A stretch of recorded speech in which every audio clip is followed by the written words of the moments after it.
カエルは体温調節ができず、寒い季節になると冬眠をするのだ。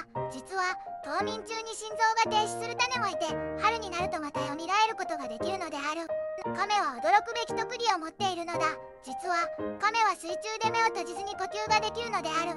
これは口から水を吸い込んで、そこから酸素を取り入れる特殊な能力を持っているのだ。